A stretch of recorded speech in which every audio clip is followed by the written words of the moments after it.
Namaste, everybody. We have been talking for the last 4 weeks on Gita chapter 15. So this chapter 15 will hopefully be completed today in the next few minutes.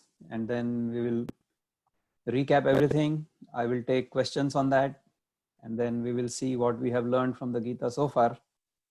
So I'll share my screen now here in the next 5 seconds. So hopefully you should see the screen now.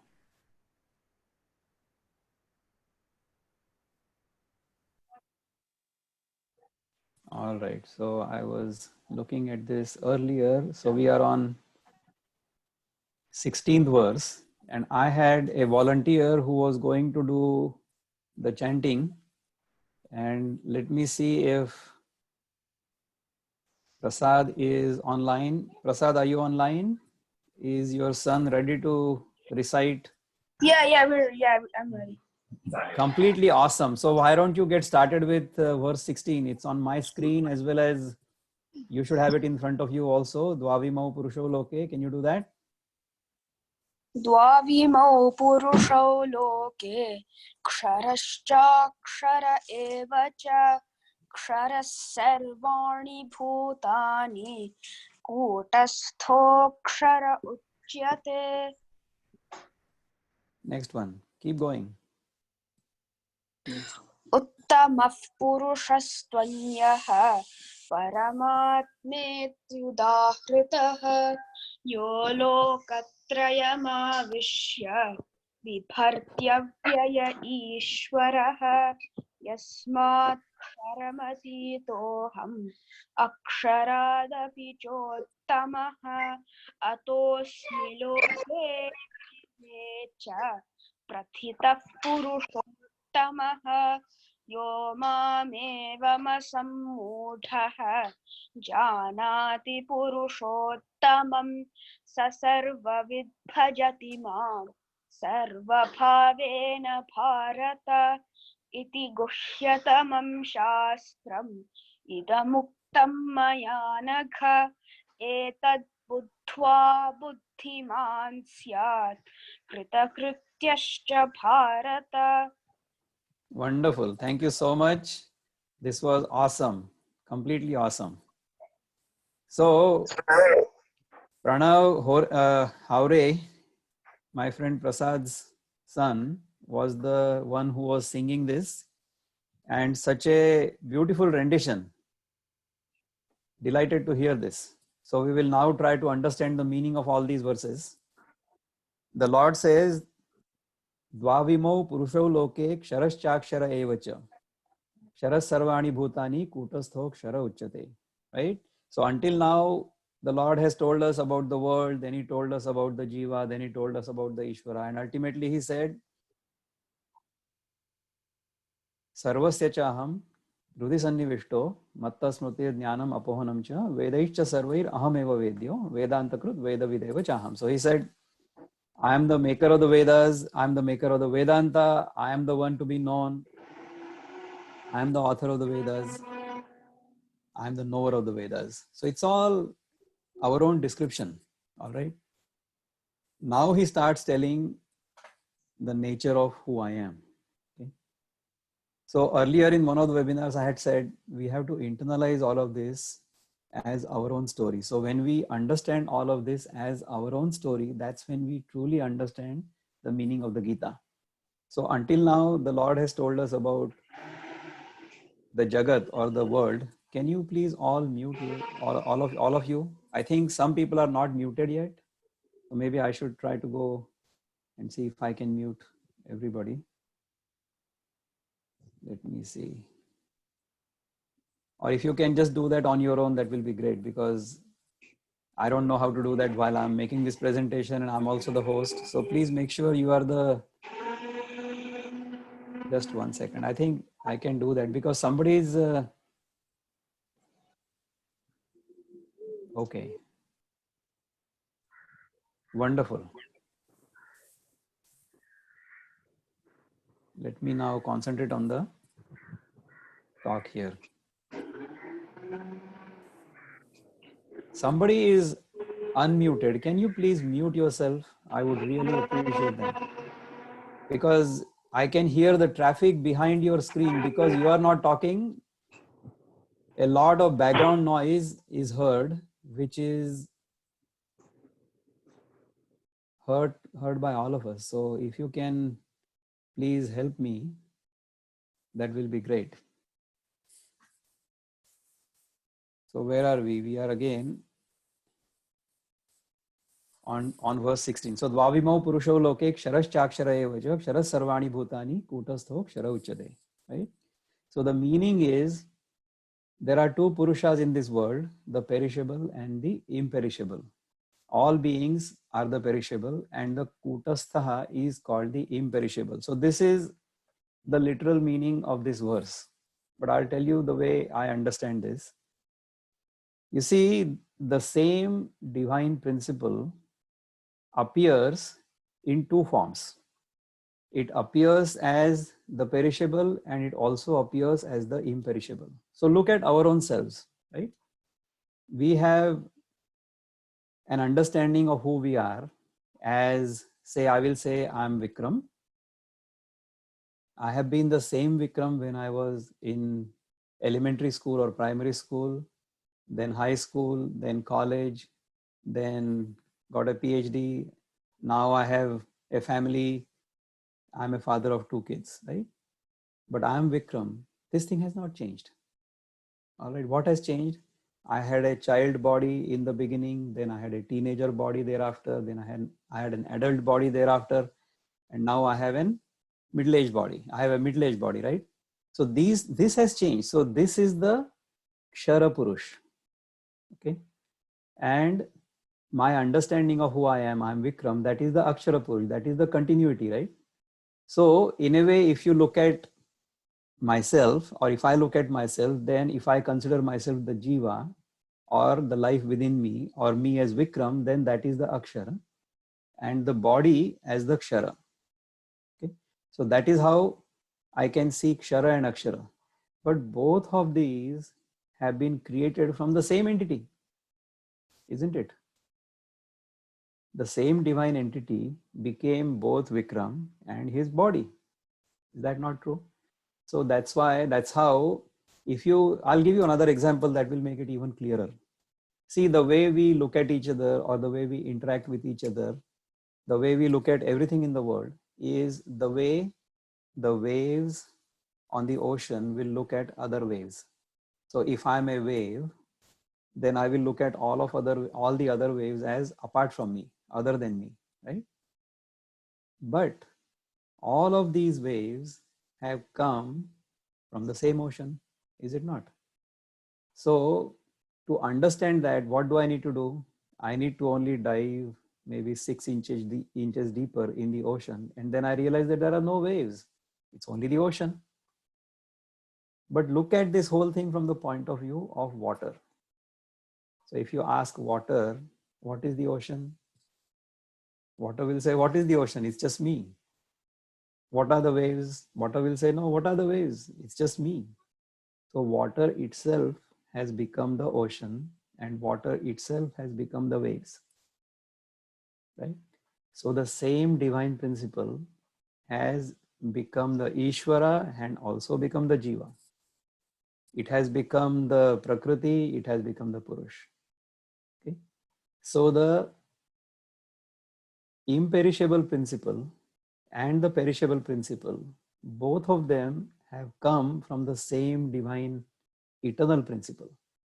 So the imperishable is referred to here as Kutastha. Kutastha meaning the anvil. Okay, Kutastha is the anvil on which we put any piece of metal or iron and then we beat it so that we can change the shape. So the iron, its shape can be changed. So that is perishable. That's how the world is. That's how our body is. Okay? But the Kutastha, it is steady. See, we can only experience change if there is an unchanging or unmoving principle watching it, is it not?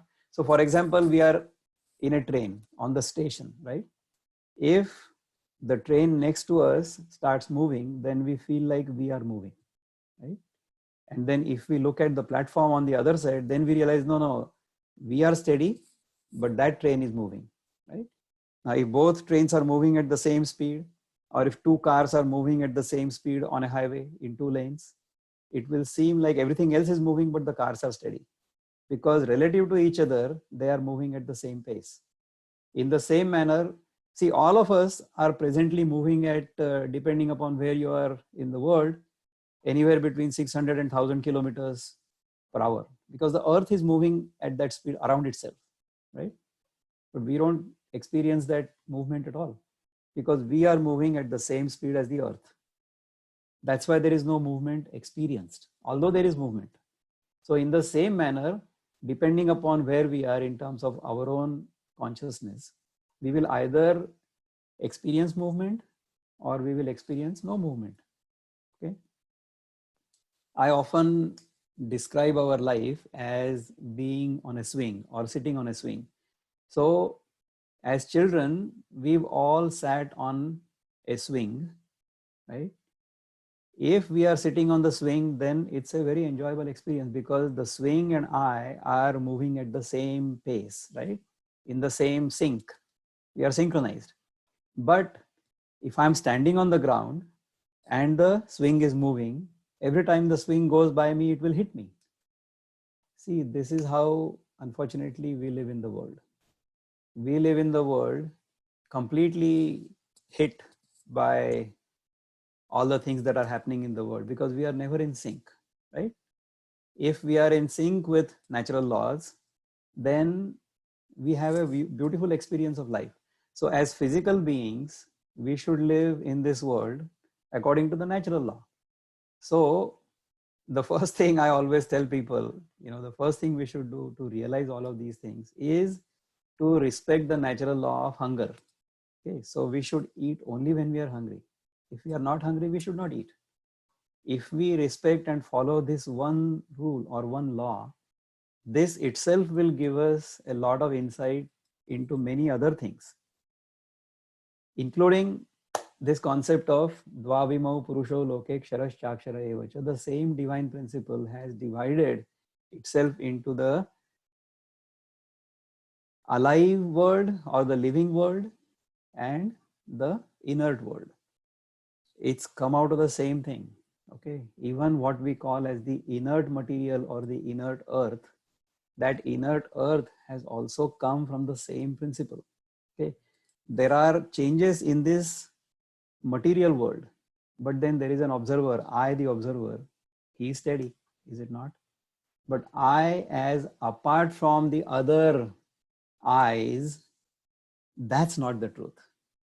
Okay, there is only one I, there is only one true I, and that I is beyond both Kshara and Akshara, is what the Lord is going to tell us now. Uttamaha Purushastu Anyaha Paramatma iti Udahrutaha Yo Lokatrayamavishya Vibhartya Avyaya Ishwara. Vibharti Avyaya Ishwara. That is how this whole Sanskrit verse is broken down. All right. But distinct is the Supreme Purusha, called the highest self. Supreme self Purusha is the Uttama Purusha or Purushottama, the indestructible Lord who, pervading the three worlds, waking, dream and deep sleep, sustains them. So in the 15th verse, we had seen Sarvasya Chaham Hrudi Sannivishto Mattah Smriti Jnanam Apohanam Cha, right? So I am the one who is supporting the waking experience, the dream experience, and the deep sleep experience, right? So this Purusha is Anya. He is other than both Kshara and Akshara. Uttama Purushastu Anyaha. See, in Sanskrit, the first person, second person, and the third person, the way we understand in English, the first person is I, the second person is you, and the third person is he or she. That's how we understand English language. In Sanskrit, the third person is actually referred to as the Pratham Purush. The second person, you, is referred to as the Madhyam Purush. and I, the first person, is referred to as the Uttama Purush. Okay. So look at this. In the third person, there can be many third persons. So he, she, and they. They will include he and she both, right? The second person is also you, meaning there are many yous. So you and thou. In fact, in English, the classical English, the word for singular you is thou and multiple you is you, right? But I, the first person, the Uttam Purush, is always one. There is no plural for one. When I use the plural for I, it includes the second and the third person. So when I say we, I is only I, right? But when I say we, then it includes the second person and the third person. So therefore, the Uttama Purush or the Purushottam, it includes both Kshara and Akshara, and it is both immanent and transcendent. That's how the Purushottam is. That's actually our true nature. All right. So then he says, Yasmat Ksharam Atitoham Aksharad Apichottamaha. As I transcend the perishable and am even higher than the imperishable, therefore I am declared the Purushottama. Atosmi loke vedecha pratitah Purushottamaha. The highest Purusha in the world as well as in the Vedas. So Yasmat Aksharam Atitoham. Yasmat Ksharam Atitoham means I am beyond the Kshara. And then Aksharad Apicha Uttamaha. Aksharad means I am also better than the Akshara. I am beyond the Kshara and I am beyond the Akshara. All right. So that's why in the Vedas as well as in the material world or in the world in which we live, I am considered as the Purushottama. So that's how Purushottama is understood and described. All right. When he says, Yo mam evam asammudho janati purushottamam sa sarvavid bhajati mam sarva bhavena bharata. So he who undeluded, asammudho means undeluded, thus knows me, the Supreme Purusha, he, all knowing, worships me with his whole being, O Bharata. So that's what the Lord says, the one who understands me in this manner and worships me, he is the one who completely understands me. All right. Then he says, Iti guhyatamam shastram idam uktam maya nagha etad buddhva buddhiman syat kruta krutyascha bharata. So iti guhyatamam shastram means I have told you the deepest secret or the most secret knowledge. Guhyatamam. So there are 3 degrees, right? Infinitive, comparative or superlative, and the first and the second and the third, like good, better and best, right? Infinitive, comparative and superlative. So therefore, Guhya Shastra is the way we live in this world. Guhya Tara Shastra is the way of worship, upasana. Okay? And Guhya Tama Shastra is understanding who we are. So this is the Guhya Tama Shastra. Guhya Tama means the most secret or the most important secret. Guhya means secret. And Tama means the extreme secret. All right. So this is the Guhya Tama Shastra, knowing yourself. This is what I have told you. Idam Uktam Mayanagha. That is how it is said. Okay. Now I have taught you this. Oh, Mayanagha means sinless one. Anagha means somebody who is sinless.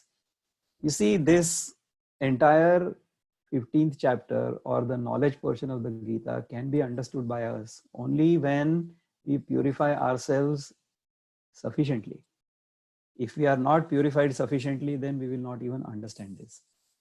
What about purifying ourselves sufficiently mean? What does that mean? It means that first we have to completely give up any asakti or any attachment to the worldly things. You know, the Lord had told us in the 5th verse, remember? Nirmana moha jita sangha dosha adhyatma nitya vinivrutta kama dvandvair vimukta sukha dukkha saunyair Gachanti Mudha Padam Vyamtat, right? So he had told us what to do. So when we purify ourselves through that practice, that's when we become eligible to understand all this. Then he says, Etad Budhva. He does not say Etad Krutva or Etad Jnatva. Thus, when you understand this, Budhva, when you internalize it. So what does internalization mean? Internalization means once you have consumed something, you have completely digested it.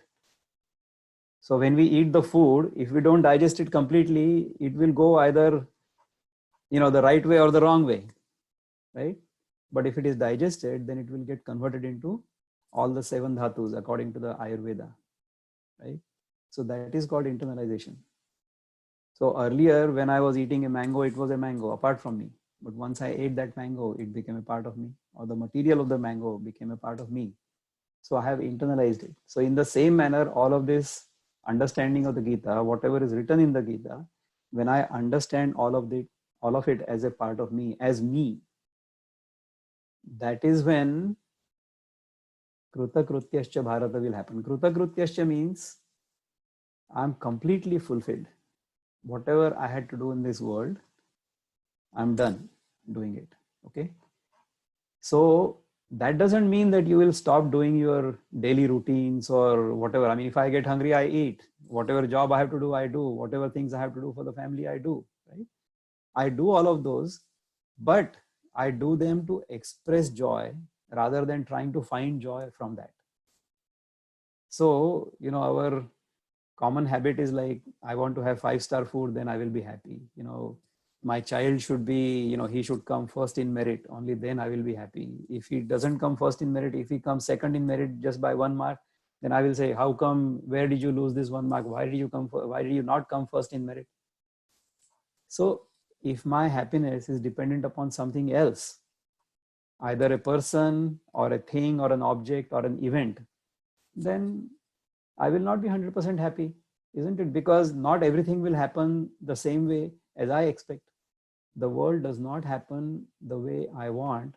That is the root cause of all of our misery, is it not? When I understand that this entire world is the way it is described in the first 2 verses, Urdhvam Moolam Adha Shakam, and then it is all illusion, then I don't have any complaints about the world. I don't have any expectations from the world, and I don't try to correct it because I see it as only a reflection. It's not real, right? So once I understand all of this, then I get a feeling of Krutakrutyata or fulfillment or complete satisfaction. Beyond that, I don't really need to do anything further. So to recap what we have learned so far in chapter 15, which is the summary of the Vedic wisdom. See, remember I told you that wisdom or knowledge itself means Vedas. The word Veda means knowledge or wisdom. The summary or the knowledge portion of the Vedas is in the Vedanta or the Upanishads. And the summary of the Upanishads or the essence of the Upanishads is in the Gita. And the essence of the Gita is in chapter 15. See how concentrated this whole wisdom is. So if we focus on this chapter 15, if we understand this chapter 15 completely and internalize it, what do we need to do? See, internalize means this is the understanding of chapter 15. But there has to be practice of knowledge, is it not? So the practice of knowledge is to continue to do the sadhana. Nirmana moha jitasanga dosha adhyatma nitya vinivruddha kama dvandvair vimukta. So these are the 5 things we should continuously do all the time. And within our mind and within our heart, within our consciousness, we should always dwell on sarvasya chaham. Okay? And Vedaishta sarvair ahameva vedyo. To know myself is the highest goal in life, right? So in chapter 15, we got an understanding of the Jagat, this world. What we think of the world, is it really like that? It's not, it's an illusion. What we think about ourselves as the individual jiva, it's an illusion. What we think of the Ishvara or the controller or God as we call it, or deity, that is an illusion. I am the real one. I am the only one here. Sarvasya cha aham, right? So That is what we need to understand from chapter 15. I'm everywhere. Everything is within me. Okay. What I see as apart from me is only an illusion. The only reality is me. This is the Guhyatamam Shastram. This is the subtlest of all knowledge. Once I understand this, then I'm completely fulfilled. So, thus we have concluded chapter 15 of the Gita. Gita is a timeless text. It is relevant today as it has always been. It helps us live a peaceful and enjoyable life. It helps us experience the highest quality of life. It helps us realize our essential nature, which leads to fulfillment. So this is my contact details. By all means, those who wish to speak to me further are welcome to contact me, and I'll be happy to talk to them.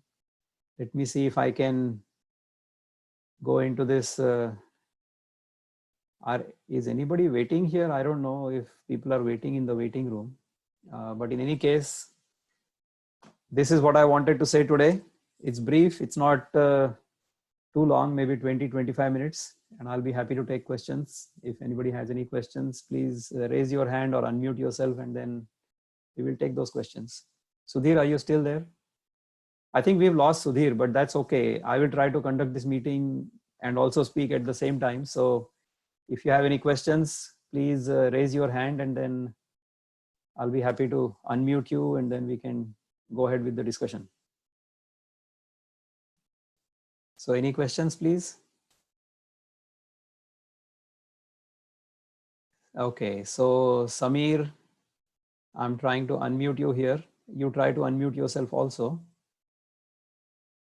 You can, great. Go ahead, please, Samir. Yeah, Doctor, can you hear me? Yes, please, go ahead. Yeah, has Karma Siddhanta been disproved in the current period of human existence before or long before? Has at any time of human existence has the Karma Siddhanta been disproved? Okay, good. So let me try to answer this question. Good question. Samir, has the Karma Siddhanta been disproved?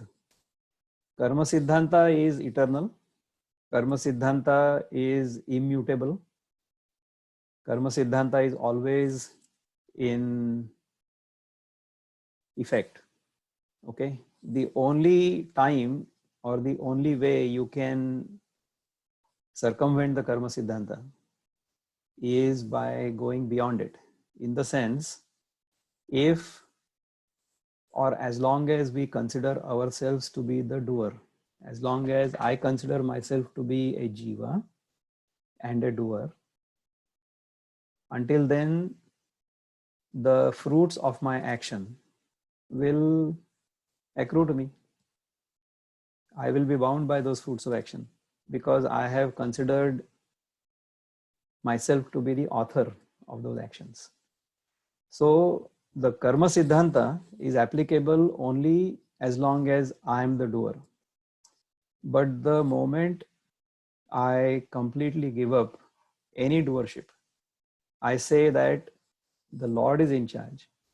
He is the one who is doing it. I am not doing it. So you see what happens is, I'll give you the example of how we eat the food, right? When we eat food, I'm the one who's eating it. All right. So then its effects will happen on me.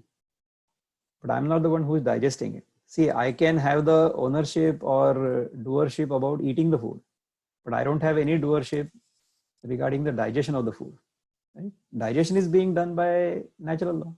It is being done by the Lord. He says, Aham Vaishvanaro Bhutva Praninam Deham Ashritaha Pranapana Samayuktaha Pachamyannam Chaturvidam. So he is the one who is digesting it. So digestion is happening. Digestion I'm not doing. So I don't have any sense of doership in digestion, but I have a sense of doership in eating. So the consequences of digestion, I'm not responsible for those, but I'm responsible for what I eat. See, if I understand the laws of how food gets digested and how it gets assimilated or gets disposed of, if I understand those laws, then I will have control over what to eat, how much to eat. with what attitude I should eat. Okay? So the law of karma is applicable only when I'm the doer. But if I'm not the doer, then the law of karma is not applicable. All right, Nilma, I'm going to unmute you. Let us see if I can unmute you here. Can you unmute yourself also? Okay, you are unmuted now. Go ahead, Nilma, please.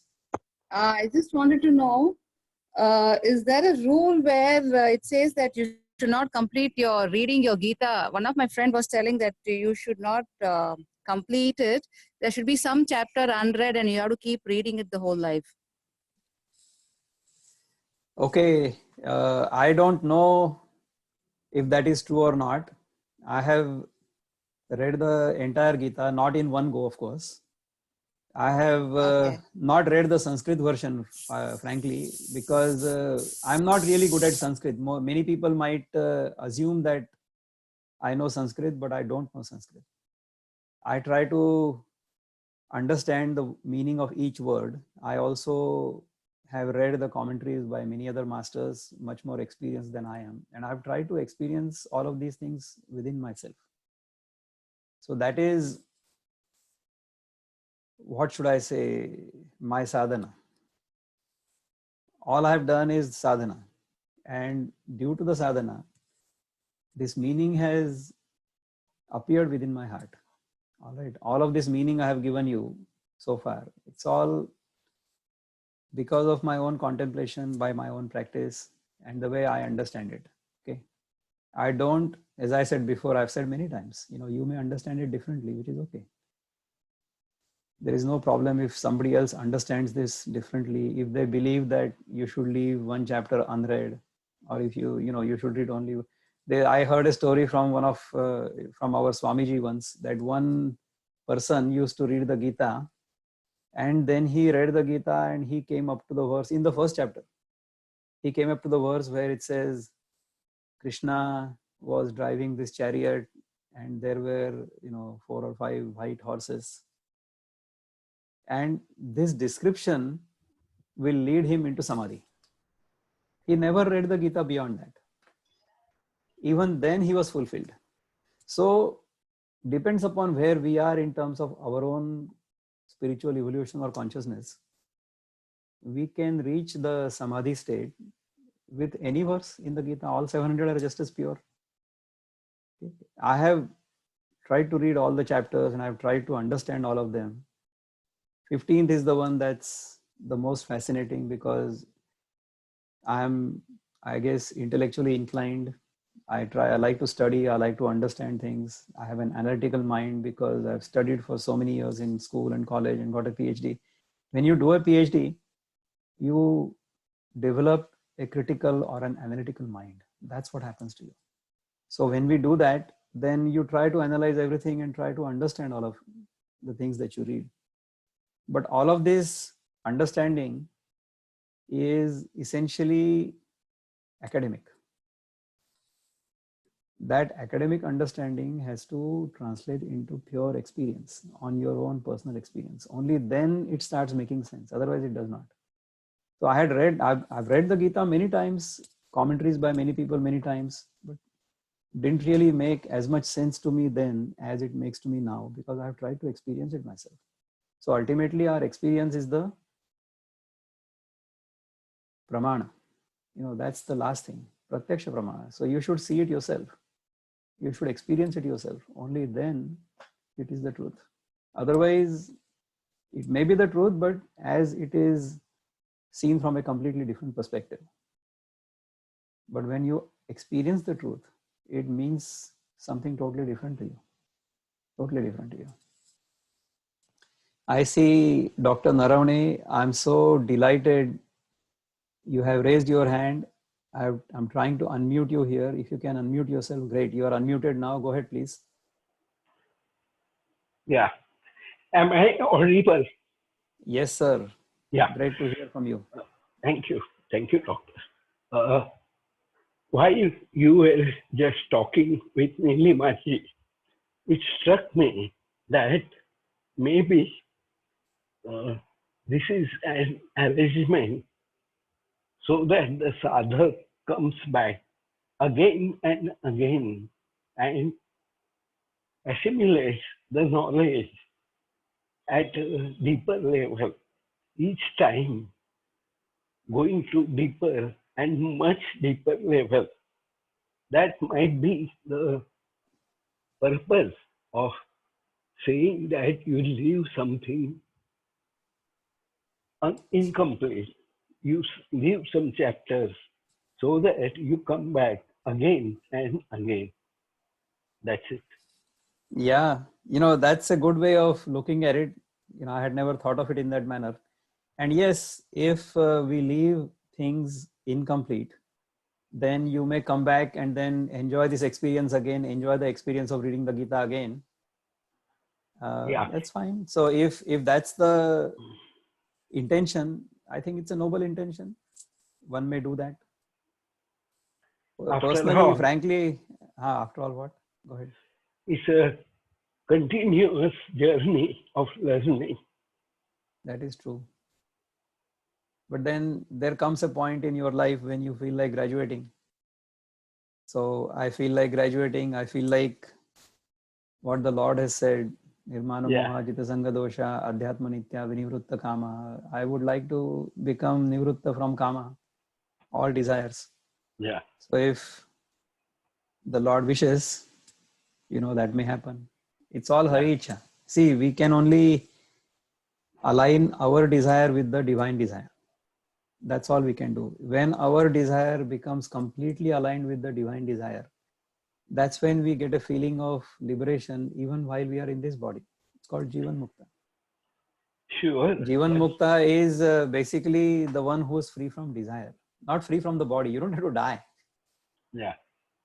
You just have to drop your own misunderstanding that you are this body. So as long as I have a sense of otherness, I'm bound. As long as I have a sense of this is me and there is something other, until then I'm bound. But once that sense of otherness is dropped, then that bandhan is dropped. In fact, I said in one of the webinars earlier, and I understand it in this manner now, that bandhan is mithya, moksha is also mithya.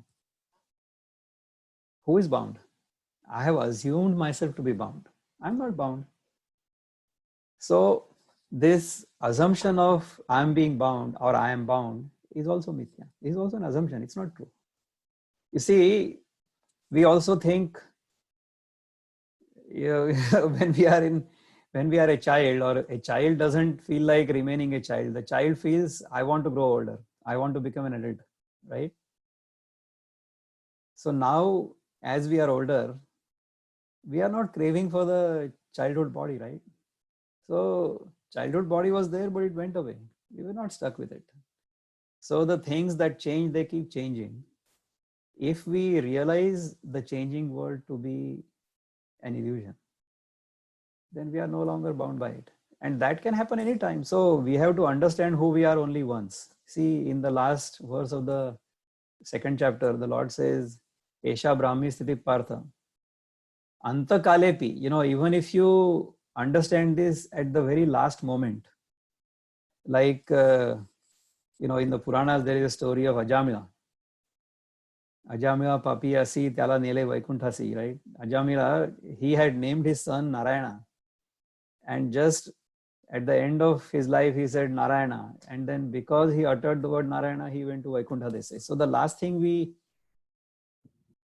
thought we have in our mind before we leave this body, in that thought, we go further.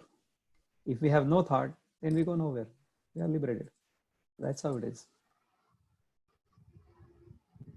Thank you for this comment. I appreciate that. I see Mr. Vivek Patil. I'm going to unmute you. Can you hear, sir? Namaskar, bola. Namaskar. Sir, just actually what you mentioned about, I perfectly agree with you. Is it actually this is just I want to know your opinion. Like when you read the Ashtavakra Gita, which directly talks about the direct reality, just we thought that if you are bound, then as you think, as you become, ya mati sa mati. So, what is your correlation between this? If you compare the Bhagavad Gita because you have gone through the complete all the chapters and you're experiencing also and all those things. But as far as Ashtavakra Gita is concerned, we directly talks about the direct realizations and that experience. How you correlate with that and this? Okay, so Gita is the dialogue between Krishna and Arjuna. Yeah. As it is written, right? Yeah. That's how, if we are reading as a reader, if Gita is a book for us, Yeah. okay, that's how we will read it. Correct. So there is a sense of otherness between me and the book. So this is a book, this is the Gita. I know it is the Gita, and I know I'm not the Gita, or I'm not the book. So there is a sense of otherness, isn't it?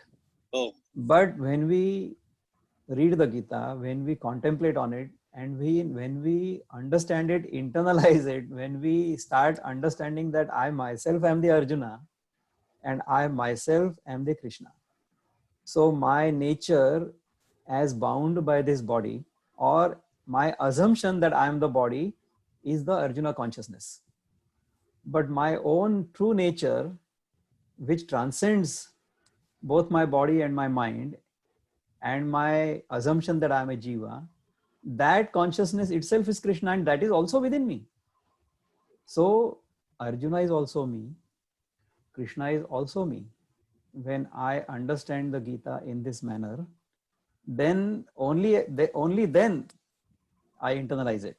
All right. And once I internalize that in this manner, then thereafter I experience the world as an illusion. I enjoy it. It's just like looking at a rainbow. You know, you are in Delhi. So in Delhi, I just got a beautiful picture from a friend from Delhi. Says that there are two rainbows, complete rainbows, almost like a semicircle, half circle.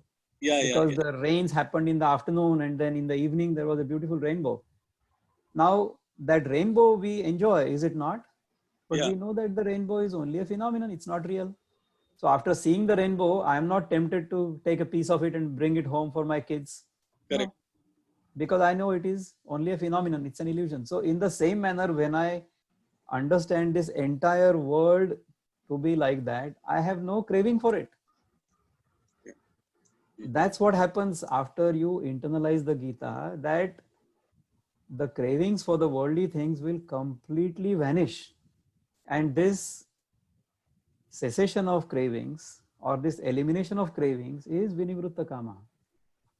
So that Vinivritta Kama, initially you will do it as a practice, as a sadhana, but ultimately when you experience it, when you know that the world is illusory, then where will that asakti be? That asakti will simply drop. जो वस्तु है ही नहीं, उसके बारे में मेरे मन में आसक्ति क्यों होगी? हाँ, वो तो बात सही है ना? So you have to understand it in this manner. See, all of these questions appear in our mind, Yeah. Vivek ji, because we have considered this world to be apart from us. Correct. See, you can look at the world in both Duality. manners. Now, I actually wanted to bring the jnana and the bhakti together, and I'm glad you asked me in this manner. So, from the jnana point of view, I see the world as an illusion. Correct. Right? So, therefore, I have no craving for it. Correct. But if I'm a bhakta, from the bhakti point of view, you know, Ishavasyamidam Sarvam, everything is Paramatma. Yes. Isn't it? Yeah. So, for a bhakta, he will look at the world and he will say it is Paramatma. Mm-hmm. Okay.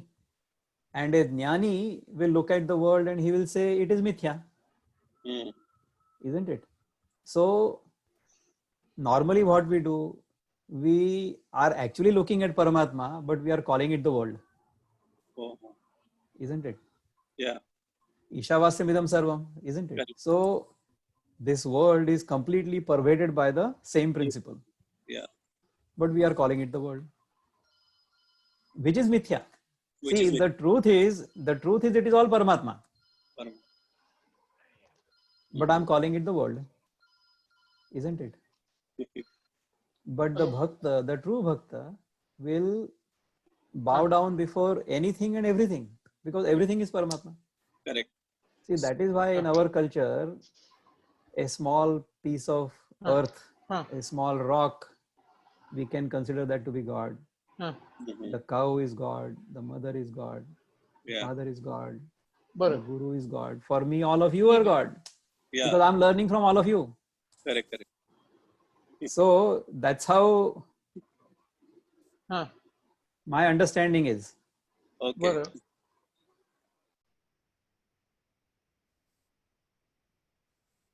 All right, so I'm going to try to take some other questions. If somebody has any questions, please raise their hand and I'll be happy to. So Kiran, I'm delighted. I'm trying to unmute you. Can you unmute yourself? All right, great. Go ahead, Kiran, please. Sir, as you said that the law of karma is applicable only when you understand that you are the doer, like I'm the doer. Yes. Then why do we blame some superpower when things go wrong and we say that it was destined by God, sort of thing, that it went wrong and it was destined to happen? How All right. can we solve this complexity? All right. I will answer that. Try to answer that question. See, the situation we see in the world right now, that situation is basically a result of our collective karma, I would say. All right. The divine neither hates us nor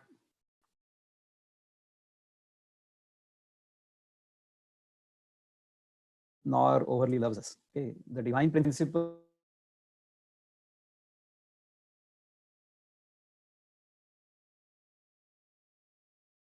manifests itself in this world as the law of karma, and in the material world, as long as we live in the material, according to the law of karma. So if you experience an unpleasant situation, that unpleasant situation is not because God is angry with me or whatever. No, it's the result of our own collective karma.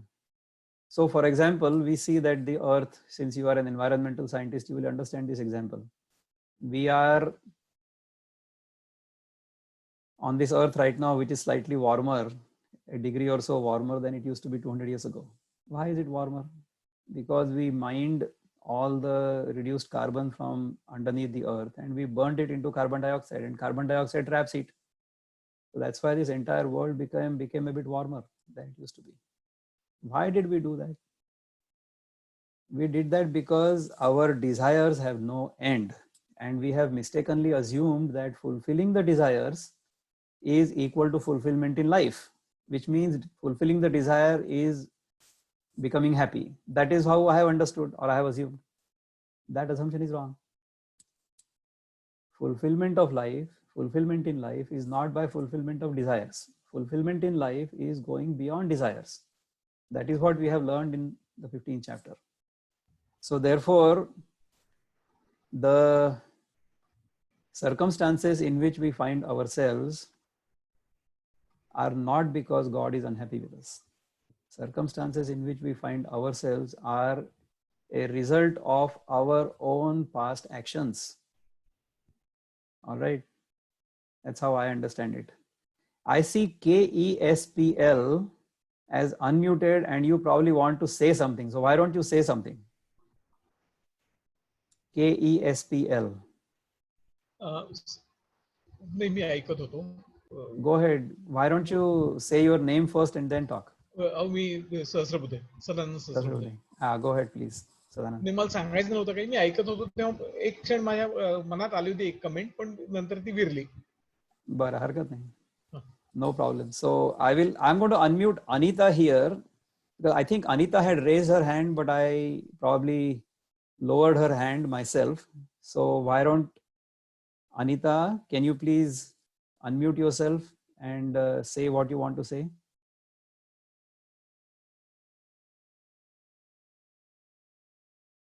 Anita, are you there?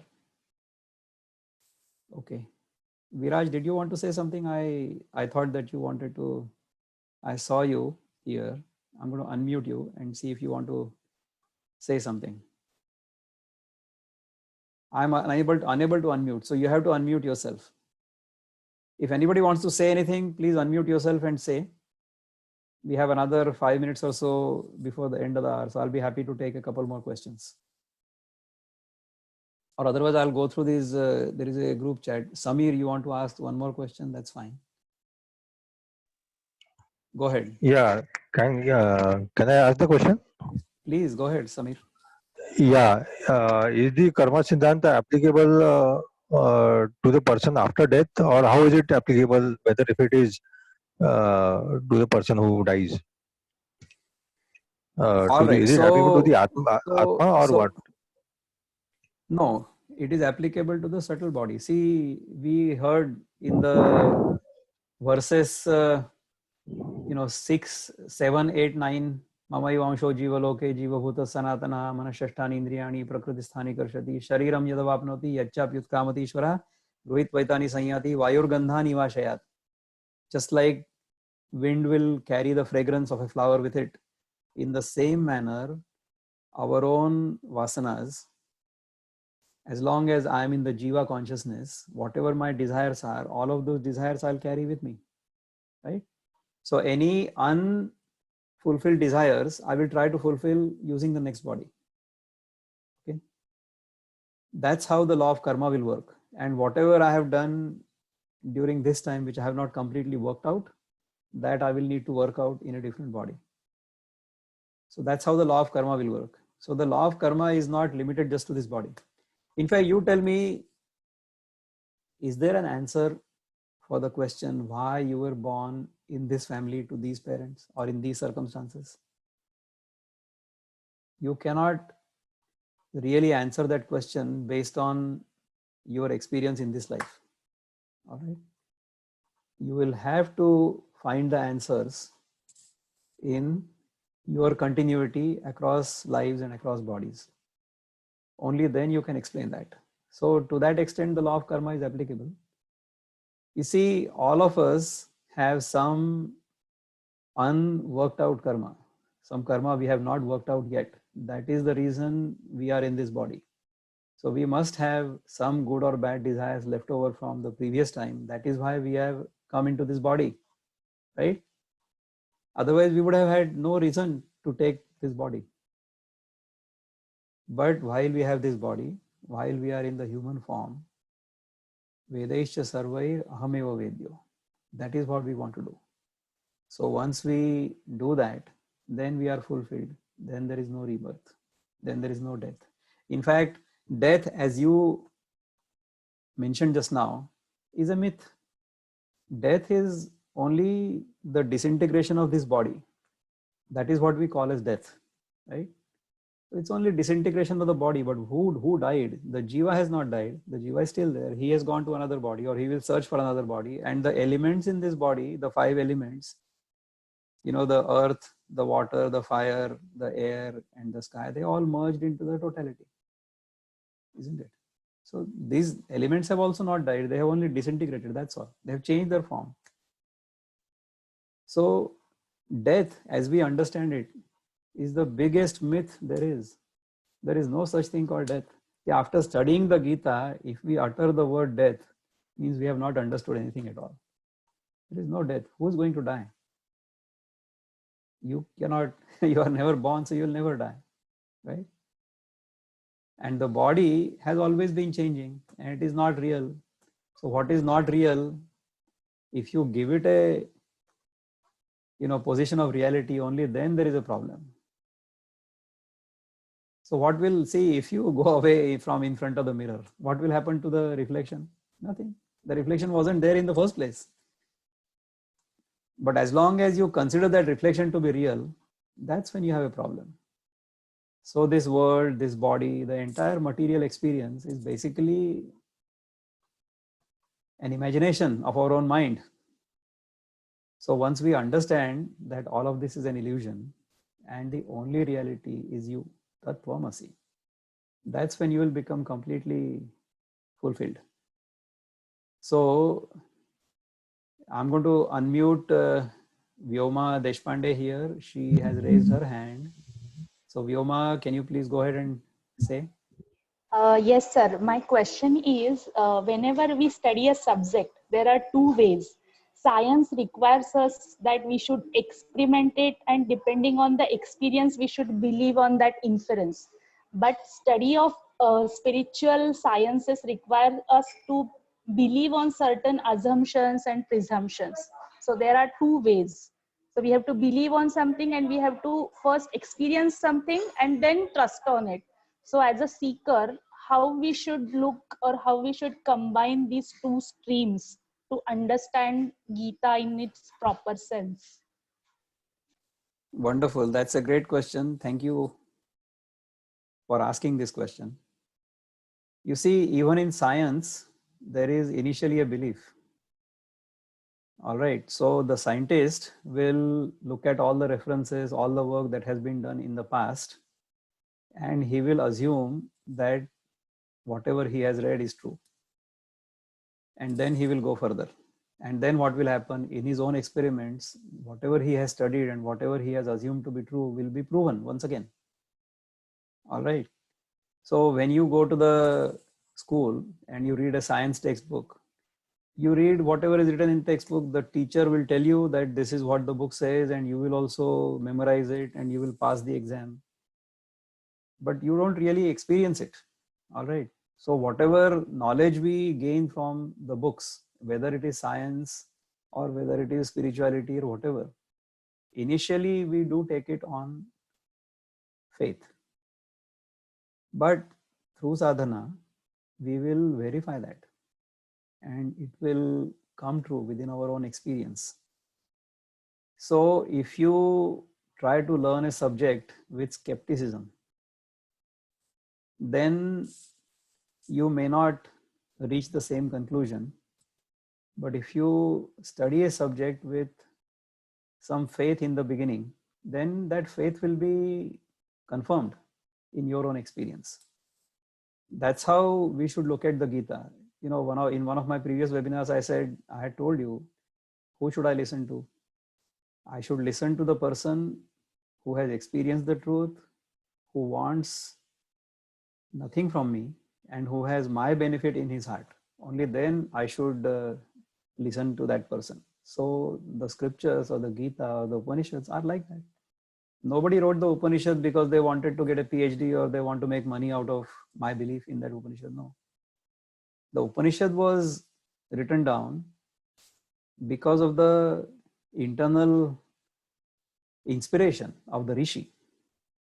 All right. So all of these mantras of the Vedas and the Upanishads and everything, they are all the internal expression of the truth or the manifestation of the truth as they have found out internally, all the Rishis. That's what the Vedas are. They don't want anything from me. That is the truth because they had experienced it.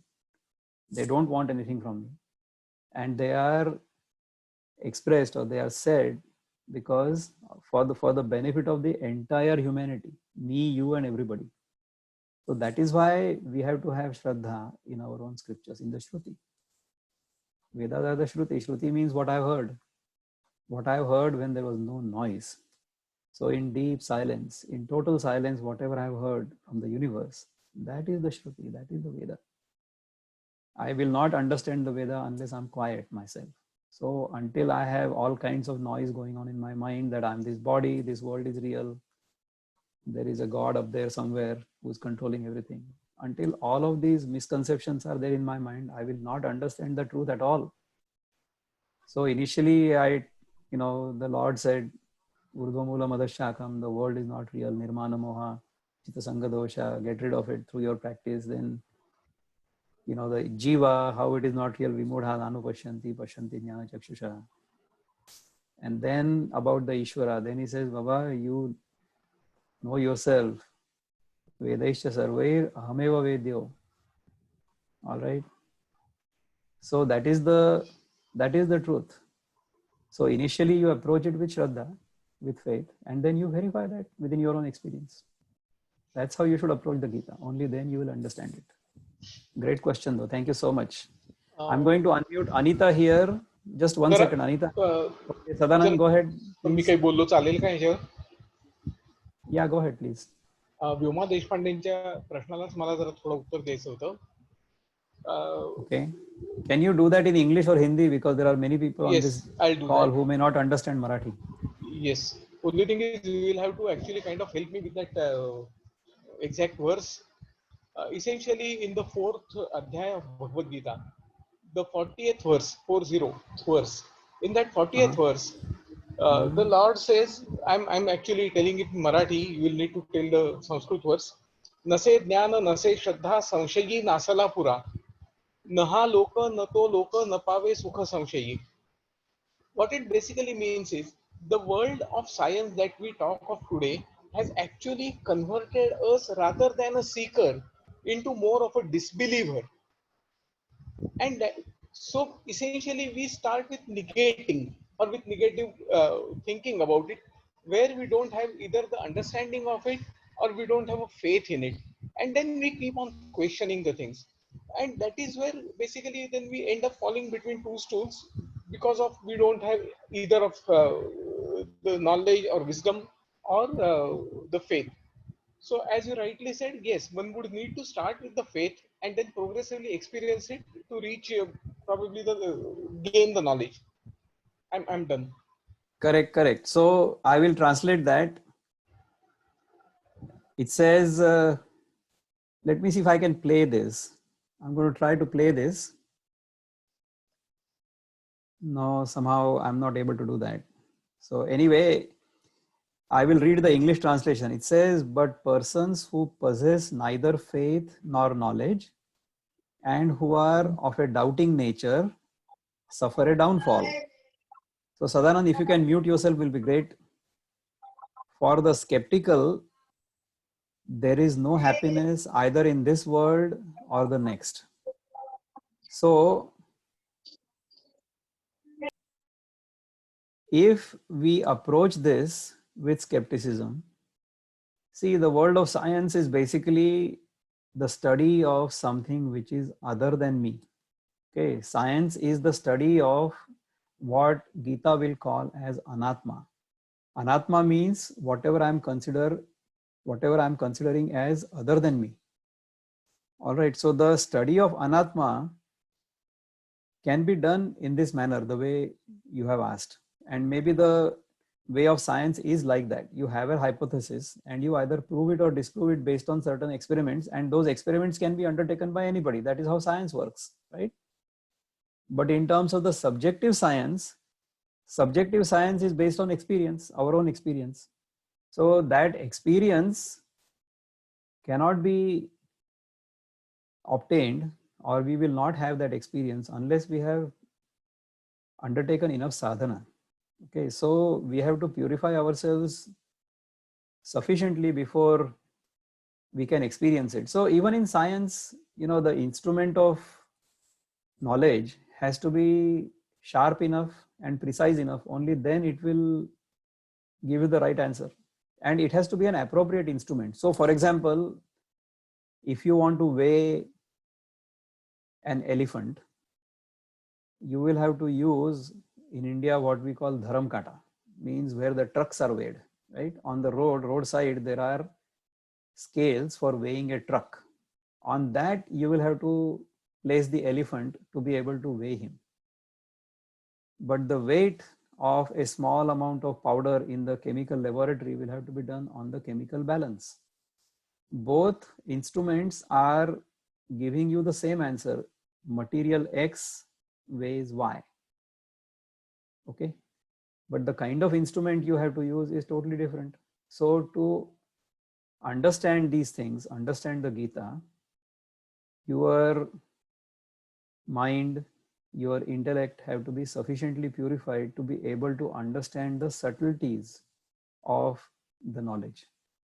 If you don't have that, or if I don't have that, then I will not understand this at all. As long as my mind is busy pursuing the things of the world, as long as my mind is full of desires, I will not understand the 15th chapter at all. Okay, so we have to purify ourselves sufficiently before we can understand this. Until then, Gita will be a nice storybook. It will be good for entertainment. It will sound good also. There are many people who have sung the Gita.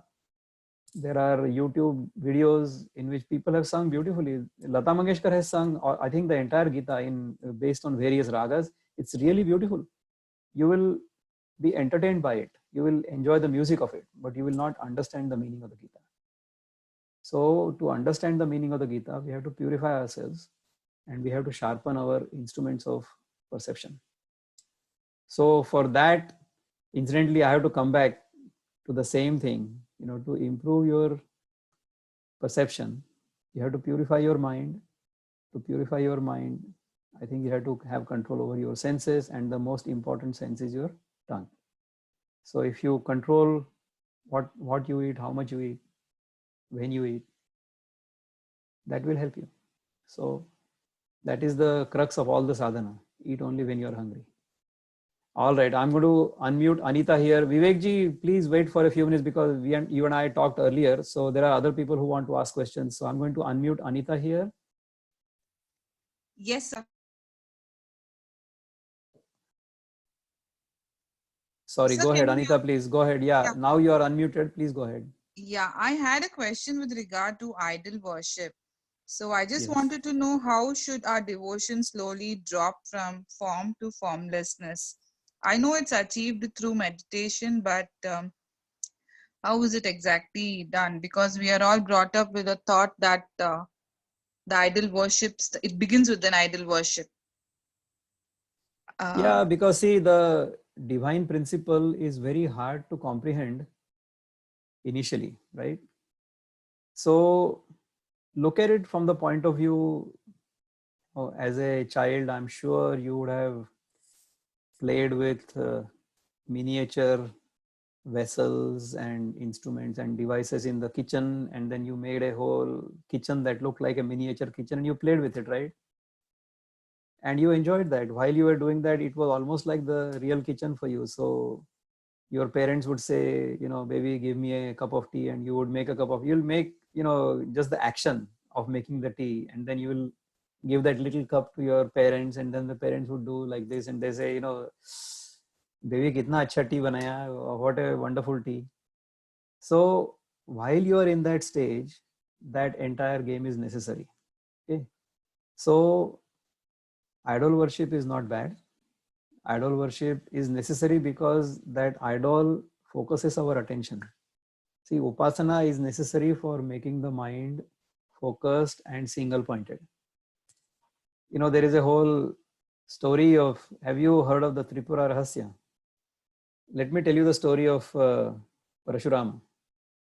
This Parashurama was a Brahmin, and in his time, the Kshatriyas had become very arrogant, and he thought that this entire world is troubled by Kshatriyas, so I'm going to get rid of these Kshatriyas. I will make this entire earth Nikshatriya. I will erase the Kshatriyas from the face of the world. So then he takes a Parashu, an axe himself, and then he wants to completely eliminate the Kshatriyas, which he does 21 times. Okay. Now, the definition of the word Kshatriya means somebody who is holding a Shastra, who is holding a weapon. So, as soon as Parashurama picks up an axe, a weapon, Parashurama is no longer a Brahmin. He is himself a Kshatriya. If that's the case, if he understands this properly, then what should he do? He should cut his own neck first, right? Then there will be no Kshatriya in the world. So there will be no world because he won't be there, right? So 21 times he does this experiment. 22nd time he runs into Lord Rama, the next avatar. So 2 avatars happened in the same yuga. So initially Parashurama and then Rama. So this Rama, of course, defeats Parashurama because Rama is, the more evolved version. Vishnu 7.0. So Vishnu 7.0 will erase Vishnu 6.0, right? The new version of Windows will erase the old version of Windows, isn't it, on your computer? So therefore, this Parashurama is defeated by Rama, then he gets frustrated. Then he goes to Himalayas. Then in the Himalayas, he runs into a Babaji, some sannyasi who is sitting and he's just enjoying. So as soon as Parashurama approaches him, he goes near him, he feels a great sense of peace and tranquility. So he's wondering, he asks this Babaji, what is this?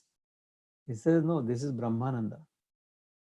What is this Brahmananda? Explain to me. I want to experience it myself. You please tell me how I can do this.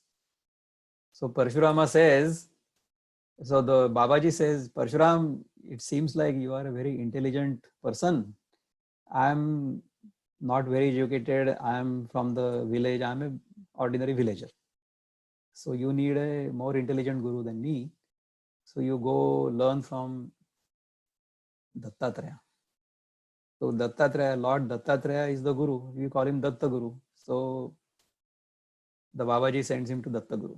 Dattatreya tells him they are standing near a small river. In the Himalayas, the rivers are beautiful, and next to the river there is a small piece of rock, nice rock. So the Dattatreya, the teacher, gives this rock to Parashurama. He says, this is no ordinary rock. This is Tripura Devi. You have to worship this Tripura Devi and feed her nice food, put nice clothes around her, put her in a nice soft bed. But you should do upavasa. You should sleep on the ground and you should pray to her and you should do this upasana. So Parashurama asks Dattatreya, okay, I'll do that, but how long? How many days? He said, do it for 12 years. 12 years. He said, okay, do it. He said, okay, I'll do it for 12 years. So 12 years, he does it. But then in 12 years, after all this, nothing really happens to that rock. And he starts wondering, is this really Tripura Devi? Who is this Tripura Devi? I had to ask Dattatreya because nothing has happened. Huh? So he goes to Dattatreya and he says, Dattatreya, I have been doing this for the last 12 years. I've wasted my time 12 years. Who is this Tripura Devi? So Dattatreya says that your 12 years were not wasted. Your upasana was not wasted. At the end of the upasana, when this question is raised in your mind, who is this deity I am worshipping? To answer that question, Dattatreya told him what is called the Tripura Rahasya. That entire grantha called Tripura Rahasya, then he talks about, what is the true self and all those things. So all of these things are there in our scriptures. So these are all nice stories. See, ultimately the moral of the story is Vedaischa sarvair ahameva vedyo. Just remember that one thing. Vedaischa sarvair ahameva vedyo. The purpose of all the Vedas are loudly and emphatically declaring that this is the purpose of human life. Okay. So once we understand it in this manner, then even the worship of the idol is understood in this manner. It's to create that jigyasa or the inquisitiveness within our own mind as to who this deity is. Who is Krishna? When that question arises in our mind, that's when we start going to chapter 13, 14, 15. Okay, until we are enjoying the worship of that idol, then we are in chapter 7, 8, 9, 10, 11, 12 in the Gita. That is our own evolution. This whole Gita is our own story. It's not apart from me. All right, so now I'm going to unmute Vivek ji once again. Vivek Patil. Go ahead, please.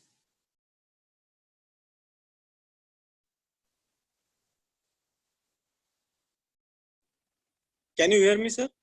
Yes, sorry, I was trying to unmute you and you were trying to unmute yourself. So we were working at cross purposes. Go ahead, please.